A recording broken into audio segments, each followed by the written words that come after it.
Next slide. So for the second letter pipe here, we want to implement a smooth EV transition.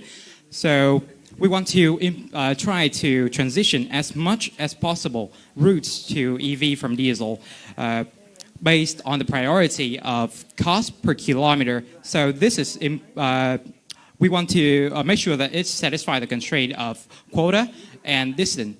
So here we also set some important KPIs for each phase of implementation. So the most important thing I want to mention to you here is that by 2027, 70% of the routes will be transitioned to EV. That will eventually help us to a reduction in delivery cost and emission reduction of about 7%. Next slide. So after the electrification, we want to have a strategy that boosts EcoPipe towards its net zero. So net zero is not only about reducing emission, it's about removing emission as well. So we want to powering the future with sustainability program. Like we got to partner with Green Australia in order for to organize a forestation program starting from Victoria. Then we will expand to nationwide. And the number of trees planted will be defined by the Pine Point redeemed on our website. So what is Pine Point? I'm going to mention to you very soon.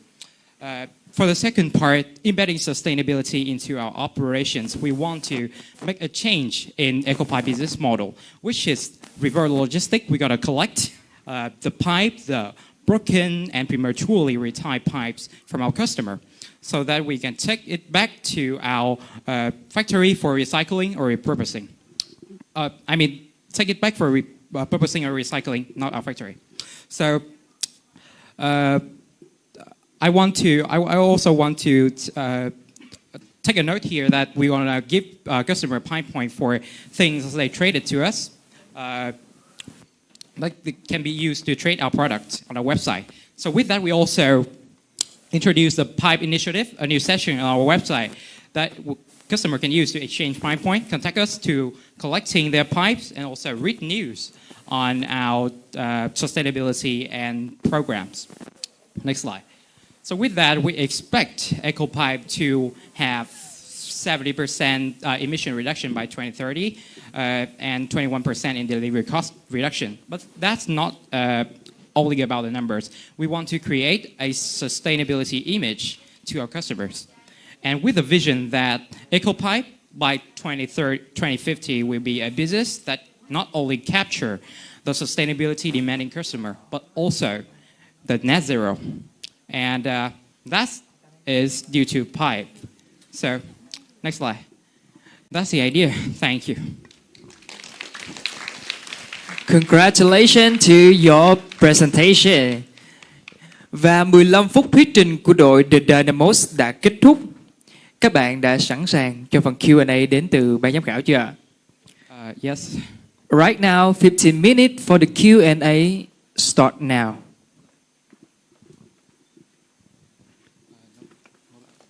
Okay, congratulations. You are the last presentation today. I think that you should very happy because no more competitor now. Right? Okay. Thank you. Okay. Okay. I have a question for the algorithms because you see I see you many analysis, many models, Python, something like that, right? I have the question for the algorithms. You use for MILP models, right? Already, how we can analyze about the sensitivity report if you use the MILP model? Can I clear this a little bit? In the first phase of our, we gotta be use greedy nearest neighbor with two heuristic. After that, if there is capacity constraint, we will add in MILP. So actually, I want to make clear a little bit because I don't know what is sensitivity report is. So can you tell me a little bit about that? You don't know about the sensitivity reports in the algorithm. This is the report for analyzing every variable in your model. how it's moving slightly, and it impacts to your results. And it is called the sensitivity report. Because I see you use the algorithms, may you know the Excel solver. When you use the Excel solver, if you turn on the sensitivity report, you can see it has the reports. And now you see the model MILP. I ask the question, how you use the sensitivity report if you use the MILP model? Very technical question. Yeah, we're gonna take a few seconds to answer this question. Can we take another question as well, so that we can answer them?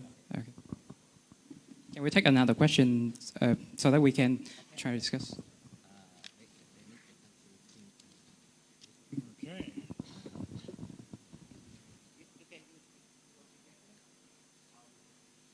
Yeah, because maybe we can take some time to answer this question. So we want to take other question first. Sounds good.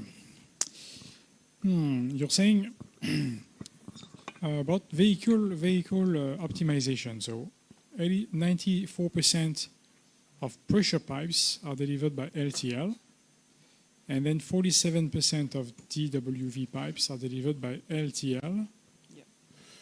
And you say the load factor is not optimized. So what do you mean by load factor, and what does that have to do with the fact that different products have a different ratio of LTL and FTL? I'm not very clear of what that means. Yeah. Okay, so load factor we mean here is that how many percent of the truck space are utilized for goods, others are just air. So that's going by LTL means that the truck are not full.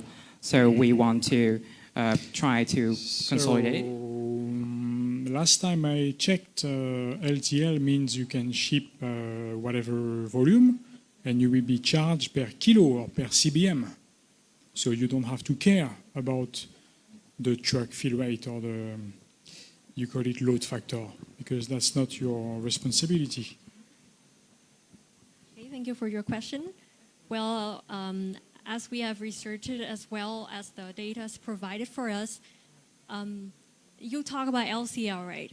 So we see that the cost for per CBM even compared between LCL and FCL, for LCL it's more expensive. That's the first point. Secondly, the emission factor of traveling using LCL is also higher. And that is why we want to try to convert our orders into FCL, like to consolidate it and use less of the LCL mode.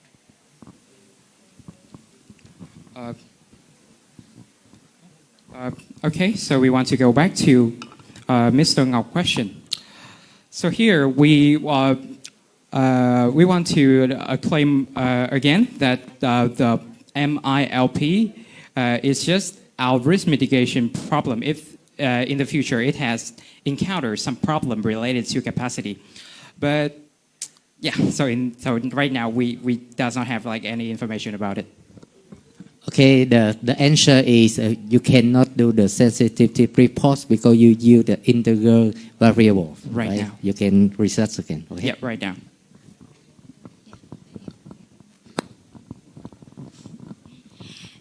Ladies and gentlemen, so this is the last presentation. So to be honest, I already spent most of the time to read your thesis and presentation, and I have a lot of things to love your presentation. I would say so. The first thing is about when in your presentation, your project is more than the carbon reduction. You're talking about the focus also on the carbon removal and also the customer security and circular economy in Australia. I really love it. And again, you are the only one group talking about the customer engagement and customer experience. No one talk about that. I really love it. You have like a unit by point approach for the customer to ensure the customer experience, customer engagement, and also building a very strong sustainability image for our company, EcoPipe. Yeah, very impressive. And another thing I would say about your team is that Australia is a country really care about the sustainability. They have like the automatic machine. Let's say about the container deposit scheme in Australia. They really care about sustainability, and I think that the PyPoint is really a great idea in many ways. And yeah, this is how love I give your presentation. Really love it. Thank you. And the question is that there will be some time you will face the seasonal EV shortages. So I want to know what is your plan, how you handle this situation, seasonal EV shortages. Thank you. Okay, so our plan is that we're going to transition as much as possible routes to EV, but just in case that we like EV, we will try to temporarily convert that route to diesel, like just for a short time, and then we will try to make some take some action about how can we reduce that kind of shortage in the future. Maybe in the peak season we can try to hire more EVs to work for us. Yeah, that's our answer. Okay, the last question I would like to ask about the PI strategy. You mentioned that in phase one, you would like to input 100% fleet and routes access. Is there any pressure for the company when you put 100% fleet access in that 2 years? Yeah, definitely.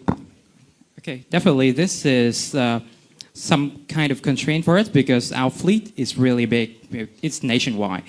So I believe that for a company like EcoPipe, we also in the case that we are given, there are some data about the fleet of the EcoPipe. So we believe that when we talk about how we like assess it, we just assess some information that is not available in the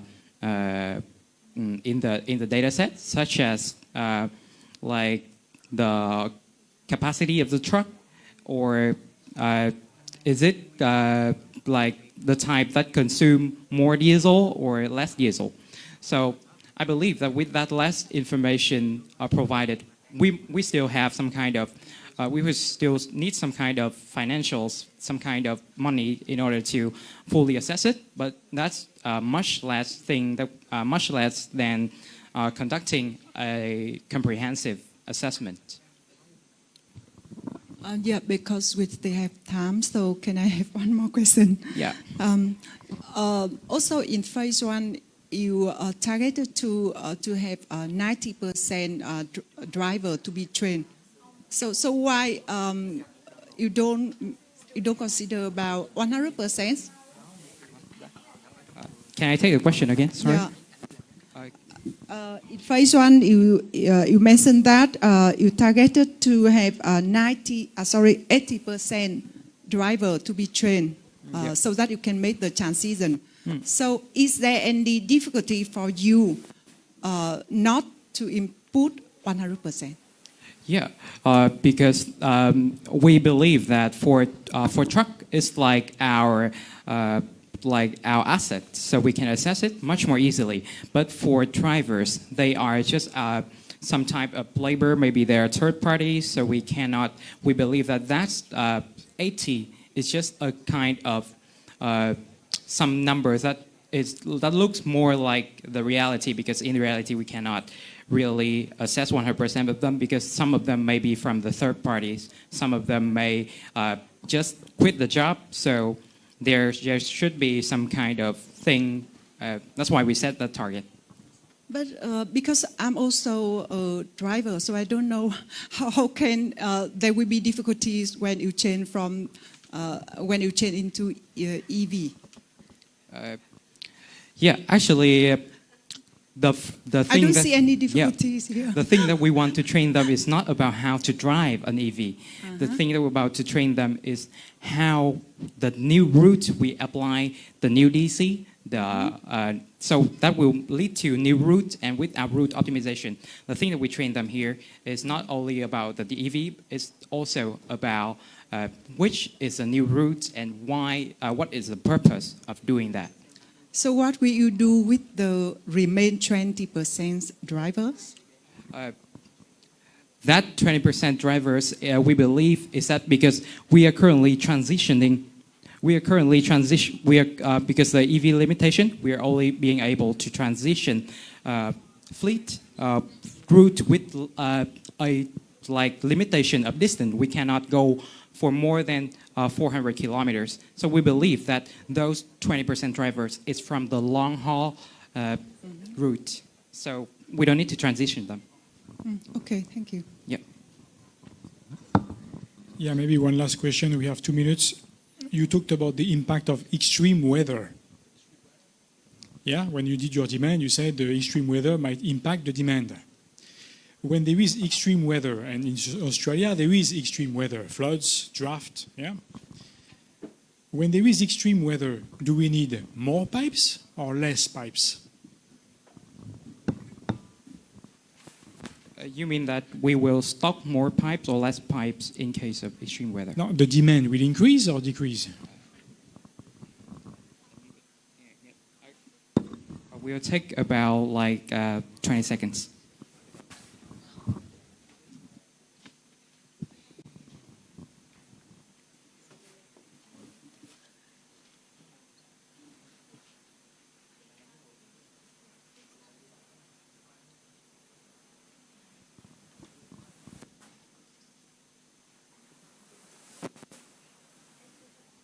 So with the extreme weather, so all the demand for the pipes is more, or they need materials that's more resilient to the extreme weather, more resilient. And this also puts the demands in these nations for those kind of my teammate want to answer that in case of extreme weather, we expect that our demand will increase because there will be damage in pipes and infrastructure of water. So if extreme weather just keep happening, our demand will increase. So in your study, did you make that as a positive influence or negative? Positive. Yeah.